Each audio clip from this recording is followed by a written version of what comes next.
Trump affirme qu'il ordonne un blocus total et complet des pétroliers sanctionnés entrant et sortant du Venezuela. Mais la manière dont il serait appliqué reste encore floue. Le président Donald Trump a fait l'annonce mardi via son réseau social, Truth Social, faisant grimper les tensions avec Caracas à des niveaux jamais vus depuis des années. Le message de Trump signale que des interdictions et des saisies pourraient en suivre, mais les détails d'application américains n'ont pas été rendus publics. Mais le Venezuela ne reste pas silencieux. Le président Nicolás Maduro et le ministre de la Défense Vladimir Padrino López ont tous deux répondu par de fortes condamnations, qualifiant le blocus d'actes vulgaires de piraterie et invoquant le droit international dans leur défense. Et ce qui rend cette annonce significative, ce n'est pas seulement la menace militaire, c'est la justification que Trump a fournie. Trump a affirmé que le Venezuela a volé du pétrole, des terres et d'autres actifs aux États-Unis, et un haut responsable de la Maison-Blanche a fait écho en disant que le pétrole du Venezuela appartient à Washington, une affirmation que Caracas rejette. Dans une publication sur Truth Social, Trump a qualifié le régime vénézuélien d'organisation terroriste étrangère, tandis que l'administration a également officiellement désigné un groupe lié à Maduro comme terroriste. Si Washington tente de traiter cela comme une désignation de type terrorisme, les avocats affirment que cela pourrait élargir le risque juridique et la pression sur le transport maritime et les intermédiaires. Mais le mécanisme exact reste flou. Le Venezuela a totalement rejeté cette caractérisation. Le ministre de la Défense Padrino López a qualifié les accusations de fantaisistes et incohérentes. La véritable cible, a-t-il soutenu, n'est pas le terrorisme ou le trafic de drogue. Ce sont les ressources naturelles du Venezuela. Le président Maduro a révélé l'aspect le plus frappant de la position américaine lors de remarques suivant sa conversation avec le secrétaire général de l'ONU, Antonio Guterres. Selon Maduro, le gouvernement des États-Unis dit qu'ils leur appartiennent et que nous, Vénézuéliens, leur avons volé le pétrole. En d'autres termes, que le pétrole vénézuélien leur appartient, que les minéraux vénézuéliens, l'or et tous les minéraux leur appartiennent, et quelque chose que nous n'avions jamais entendu auparavant, que les terres du Venezuela leur appartiennent et que nous devons les leur rendre immédiatement. C'est une affirmation extraordinaire. Trump dit que le Venezuela a volé du pétrole et des terres et exige qu'il soit rendu aux États-Unis. Quelque chose que Caracas qualifie de rhétorique de style colonial. Pour l'Amérique latine, ce langage résonne avec des siècles d'exploitation. De la conquête espagnole à la doctrine Monroe, en passant par les interventions de la United Fruit Company, la région a connu des puissances étrangères, revendiquant ses ressources comme les leurs. Le Venezuela présente la confrontation actuelle dans ce contexte historique. Le ministre vénézuélien de la Défense Vladimir Padrino López a livré la réponse officielle de l'armée lors d'un événement marquant le 47e anniversaire du commandement intégral de défense aérospatiale à Caracas. Padrino López a déclaré qu'il s'agit du pétrole, de nos ressources naturelles, ce n'est pas le trafic de drogue, ce ne sont pas des gangs criminels. Cette déclaration coupe court à la justification déclarée des actions américaines. Washington a présenté sa présence militaire dans les Caraïbes comme une opération de lutte contre les stupéfiants. Le Venezuela affirme que c'est un prétexte pour l'extraction de ressources et le changement de régime. Le ministre de la Défense a ajouté que les accusations formulées sont fantaisistes et incohérentes puisqu'elles prétendent absurdement que nous leur avons volé du pétrole, 400 000 des terres et d'autres actifs, ce qui est complètement faux et démasque le récit invraisemblable de la lutte contre le narcoterrorisme. Padrino López a transmis la position de la Force armée nationale bolivarienne avec un langage fort. Il a déclaré que la Force armée nationale bolivarienne rejette catégoriquement les déclarations délirantes émises hier, mardi 16 décembre de l'année en cours, dans lesquelles, de manière insolente, notre nation est menacée d'actions armées et un supposé blocus naval total est ordonné pour confisquer des navires transportant du pétrole vénézuélien, ce qui constitue un acte vulgaire de piraterie. Le mot piraterie est significatif. Le Venezuela présente les actions américaines non pas comme une application légitime de la loi, mais comme un vol en haute mer. Ce cadrage a une résonance historique dans une région où les puissances coloniales opéraient autrefois avec des lettres de marque autorisant les corsaires à saisir des navires.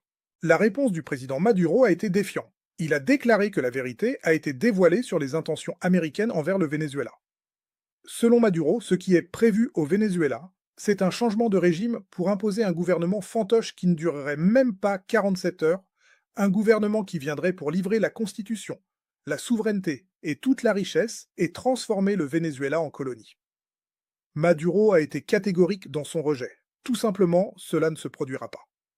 Jamais, jamais, jamais, jamais de la vie, le Venezuela ne sera une colonie de rien, de personne. Jamais.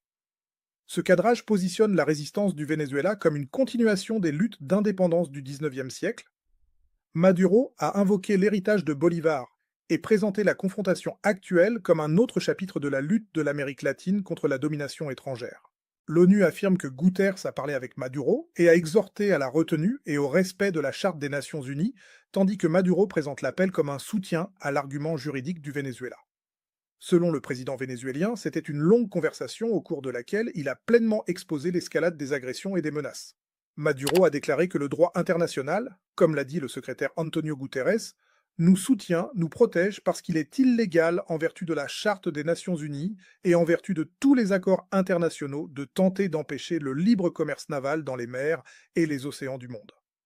Cet appel au droit international est significatif. Le Venezuela se positionne comme défendant non seulement sa propre souveraineté, mais l'ordre international fondé sur des règles. Les experts juridiques affirment qu'un blocus soulève de sérieuses questions. Les spécialistes du droit disent que les blocus sont souvent traités comme des outils de temps de guerre et font face à des tests juridiques stricts. Et certains législateurs américains qualifient cela d'acte de guerre. Le Venezuela n'est pas le seul pays qui serait affecté. Les navires d'autres nations transportant du pétrole vénézuélien pourraient être saisis. Cela créerait des conflits avec les pays dont les navires et les intérêts économiques sont impactés. Maduro a été explicite sur ce qu'il croit que les États-Unis veulent vraiment, un changement de régime. Il a décrit le résultat prévu comme un gouvernement fantoche qui ne durerait même pas 47 heures. Selon Maduro, un tel gouvernement viendrait pour livrer la constitution, la souveraineté et toute la richesse et transformer le Venezuela en colonie. C'est la crainte qui motive la résistance vénézuélienne, qu'un gouvernement soutenu par les États-Unis privatiserait les ressources de l'État et permettrait l'exploitation étrangère. Le Venezuela possède les plus grandes réserves prouvées de pétrole au monde. Il possède d'importants gisements d'or et d'autres minéraux. Pour ceux qui croient que la politique étrangère américaine est motivée par l'extraction de ressources, le Venezuela représente un prix qui vaut la peine d'être poursuivi de manière agressive.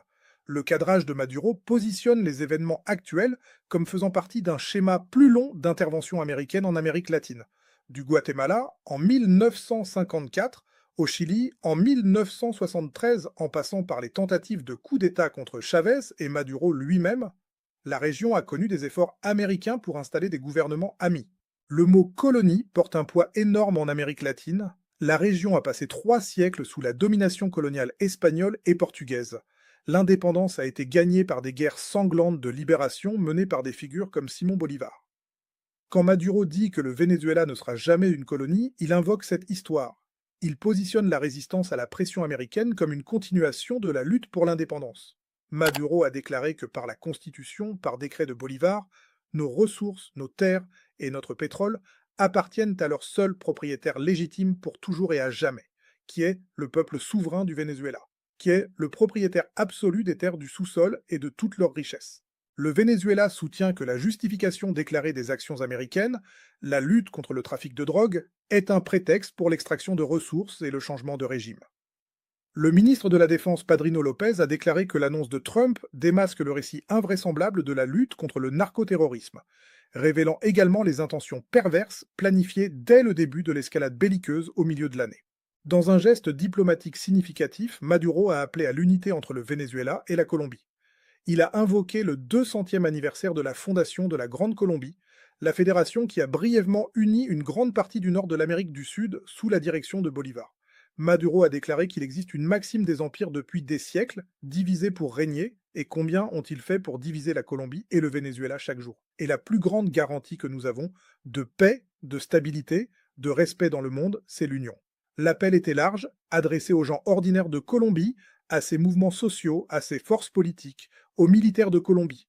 Maduro les a appelés à parfaire l'union avec le Venezuela, pour que personne n'ose toucher à la souveraineté de nos pays. C'est un appel à la solidarité régionale contre ce que le Venezuela caractérise comme une agression impériale. Maduro a explicitement nommé la stratégie qu'il croit que les États-Unis emploient, diviser pour régner. Cette ancienne technique impériale fonctionne en empêchant les adversaires potentiels de s'unir contre une menace commune. Du point de vue vénézuélien, les États-Unis bénéficient lorsque les pays d'Amérique latine sont divisés et en concurrence les uns avec les autres plutôt que de coopérer. La force armée nationale bolivarienne a clairement exprimé sa position. L'armée se tient aux côtés du gouvernement pour rejeter les menaces américaines et défendre la souveraineté vénézuélienne. Padrino Lopez a déclaré que le Venezuela ne permettra pas aux États-Unis de voler son pétrole. Le message du Venezuela au monde en est un de défiance et de détermination. Le pays revendique le droit de commercer librement, de contrôler ses propres ressources et de tracer son propre parcours politique sans ingérence étrangère. La confrontation entre Washington et Caracas entre dans une phase nouvelle et potentiellement dangereuse. Le Venezuela affirme avoir le droit international de son côté. Il dit que l'histoire est de son côté et que les peuples d'Amérique latine, s'ils restent unis, peuvent résister à la pression impériale. Les semaines à venir mettront ces affirmations à l'épreuve. Cette escalade pose une question centrale. S'agit-il d'une application du droit ou d'un tournant vers une confrontation ouverte aux conséquences mondiales? Dites-nous en commentaire ce que vous pensez vraiment de ce blocus annoncé et de la réponse de Caracas. Si cette analyse vous a été utile, laissez un like et abonnez-vous pour ne rien manquer de nos prochains décryptages géopolitiques.